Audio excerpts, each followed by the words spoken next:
So House Speaker Nancy Pelosi has again attacked and minimized progressives in the House. Now, it started on 60 Minutes when she actually said this. You are contending with a group in Congress. Over here on the left flank are these self-described socialists. On the right, these moderates. And you yourself said that you're the only one who can unify everybody. And the question is, can you? By and large, whatever orientation they came to Congress with, they know that we have to hold the center, that we have to go down the mainstream. They know that? They do. But it doesn't look like that. It looks as if it's fractured. You have these wings, AOC and her group on one side. That's like 5 people. No, it's the progressive group. It's more than 5. I'm a progressive, yeah. Yeah. No, I'm a progressive. Yeah, no, you're not. Because her message is, well, I mean, look, the people on the left flank, well, they're obviously not progressive. No, but if they're on the left flank, they would be progressive, more progressive than you. And then you can also say, I'm progressive, and then say, we've got to run to the center. We have to run over to the right wing. Basically, that's what that means. And so that happened. And despite the blowback that she got from it, she basically doubled down. Now, this is at an audience Monday at a London School of Economics event during her UK visit. She said this, quote, "When we won this election, it wasn't in districts like mine or Alexandria's. And she's a wonderful member of Congress." Oh, well, thank you. I bet she appreciates that. "I think all of our colleagues will attest." Okay. Now, but those are districts that are solidly Democratic. This glass of water would win with a D next to his name in those districts. And she, of course, picked up the glass of water. Now, okay. Look, after the quote, I'm going to get into it, okay? But she says, "And not to diminish the exuberance and the personality and the rest of Alexandria and the other members, but the 43 districts, we won 43, net gain of 40. We're right down the middle, mainstream, hold the center victories. If we're going to be helping the 1 in 5 children in America who goes to sleep hungry at night, who lives in poverty in our country, we have to win." But wait, what are you winning? Now, if you were running to the center, which basically is at this point the right wing, right?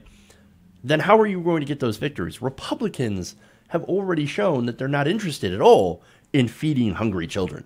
They're not interested in actually doing anything. The whole point of the modern Republican Party is to take money and give it to their donors. Tax cuts for the rich. They're not at all worried about progress, interested in progress. They're conservatives. They're anti-progress. That's the whole point of the Republican Party. To slow down, to gum up the gears of government, and to give massive tax breaks to their donors. That's what they're all about, right? And so why would you want to work with those people? You can't work with them when they have a completely fundamental different worldview. So now we get to the absolute dismissal of a progressive woman of color, and that's AOC, right? Now, Joe Crowley, the person AOC defeated, was an extremely powerful figure in the Democratic Party. He was to become the Speaker of the House after Pelosi steps down, right? Now, that didn't happen. He underestimated AOC, sent somebody to debate in his place. Yeah, I know, right? And of course, he got crushed. Why? Because he didn't represent the community, right? And so, look, he didn't represent the community. AOC did. She got out. She knocked on doors. And she defeated Joe Crowley. Now, while it's actually true that it is a safer district, that no Republican basically has a chance, the thing is, though, what's the point? She's saying we need to run to the right to pick up voters in certain districts, right? So that we can win. Okay, but the thing is, when you think like that, and when you try to use that strategy, you end up with people like Joe Manchin. Now, Joe Manchin is barely, I would argue, not a Democrat, right? He votes with Donald Trump over half the time. And some of you might say, but look, voting with Trump 50% of the time is better than voting with Trump all the time, right? Which is what most Republicans would do. Yeah, but it's not it doesn't actually benefit anyone if you use Manchin's reelection as an excuse to stop progress for the rest of the party, to stop the party from voting on progressive issues. Oh, no, we can't alienate those people in the swing states. We got to help Joe Manchin get reelection so we can get progressive priorities. So that's why we can't do progressive priorities. It makes no sense. It makes no sense at all. And sure, we're not going to get West Virginia or all of West Virginia, or maybe we will. Maybe if Paula Jean Swearengin runs again, who knows, right? But again, that's no excuse for the representatives of New York and California to not vote on anything progressive. They want to use that as an excuse. But it's a very poor excuse. And besides, I think if you run a progressive on the issues, you will wake up progressive voters, and you'll even get Republicans on board for certain policies. For example, Bernie Sanders recently went on Fox News. He got a room full of, I'm assuming, Trump supporters and Republicans to cheer for Medicare for all. And it's not the first time he's done that. And they actually said that they would trade in their private insurance for single payer. They were open to these ideas because it turns out they are really good ideas. But instead, what does Pelosi want to do? She doesn't want these ideas. No, she wants to go more right wing. She still said this, quote, I'm a liberal from San Francisco. I can compare my liberal credentials across the board. And I said to them, anything that you're about, I got that down in my basement 25 years ago. Yeah, what, did you chain it up in your basement? Did you like drown it? And then you're keeping the bodies of these policies in the basement? Because they're obviously not out there. She's obviously not in favor of single-payer healthcare, but she says, no, single-payer, oldest, been there, done that, pushing a stroller many decades ago with all of that, so I share those values. Do you, though? Do you, though? No, you don't. You refuse to back Medicare for all.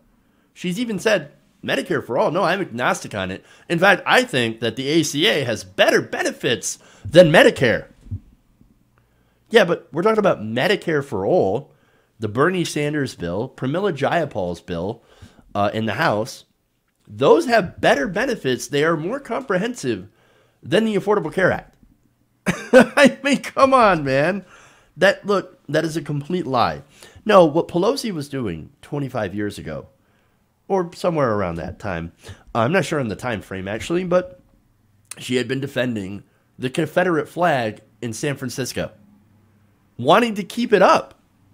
No, she was in favor of keeping the Confederate flag up on City Hall in California, in San Francisco. I mean, come on, dude. Transparent, right? She's not fighting for progressive values. No, what she fights is progress. Now she continues. What we're saying is to have a message that appeals to people that does not menace them. That really does address their concerns. When we win and we have the White House and we have that, then we can expand our exuberances to some other things, but our message, our progressive message, is right down the middle. Right down the middle, guys. Imagine being somebody who thinks that, oh no, if we have a message of giving healthcare to everybody, that will menace them. What? What in the world? Now, this is a policy position that polls 70% with the American people. And I know some people will reference the polls. Yeah, but if you talk about ending their private insurance, what private insurance would do under a single-payer system is it would be blocked from providing any service that Medicare already covers. Now, if Medicare for all, by the way, is incredibly comprehensive, which is why it would basically eliminate health insurance, but not completely ban it outright, which means you would have insurance for elective procedures. Like you want to get a nose job, you want to get a boob job, whatever, right? You want to get hair plugs, anything like that. Okay, you could buy private insurance for that. But anything that Medicare for all covers is basically barred from having a health insurance company cover that. And that's, of course, to keep the cost down and keep the profit motive out of healthcare. So, but of course, she doesn't talk about that. No. And look, the real reason that she talks about menacing, right? What's menacing here is, look, the whole policy is menacing to health insurance company profits. That's the big problem. And of course, Nancy Pelosi gets a lot of money from health insurance companies. But see, again, this is her message, right? And this is a ridiculous message. Let's win everything first, and then we can maybe think about doing something. In fact, she said, when we win and we have the White House and we have that, then we can expand our exuberances to some other things. What other things? You can talk about, what other things are you talking about? You can talk about finally Medicare for all? So no, wait, you're saying that you have to win the White House first, and then you have to win control of the government first before we can even have a conversation about doing Medicare for all. That's ridiculous. Why would anyone want to vote for you? If you're only running on, maybe we can do something in the future, maybe, but only if we have absolute certain victory. But only maybe. What do people see in Nancy Pelosi's leadership? And I know, don't give me the patron saint of shade. Because really, the person, the people, the group that she gives the most shade to is actually progressives. She's more than willing to work with Donald Trump on immigration. The same guy who okayed baby cages and is fine with tear gassing migrants on the border. She is more than willing to throw young progressives like Ilhan Omar under the bus as she gets death threats from the right wing. Now, finally, she's like, okay, well, I'll talk to Capitol Police to make sure that no crazed people from Fox News that are being fired up right now come after Ilhan Omar. But that's barely enough. Nancy Pelosi is not progressive. She doesn't stand on values. At least not our values. Her values are massively different than our values. And so her idea of winning is raising lots and lots of money from corporate donors and then showering it over the airwaves. And then, of course, when they win, getting all those members who receive that money and herself serving those same donors. But that's not how it is anymore. That's not how you win. Okay? You win by going progressive to the left. You win by supporting the Green New Deal and these policies, minimum wage, Medicare for all. So, Nancy, you either need to get with it and actually embrace these young, progressive women of color and their ideas, or go home. Because we're not interested in your brand of progressivism. Hey guys, hopefully you enjoyed that free video. Now I'm going to have to ask you a favor. Between the demonetization and the YouTube algorithm messing around with view counts, etc., we're having a hard time adjusting to the new YouTube reality, which is where you guys come in. See, we have a Patreon, patreon.com/TYTNation, set up to help us rely on you guys, the viewers, instead of big corporate ads. Look, you know the show. You know I'm not in favor of big corporations anyway.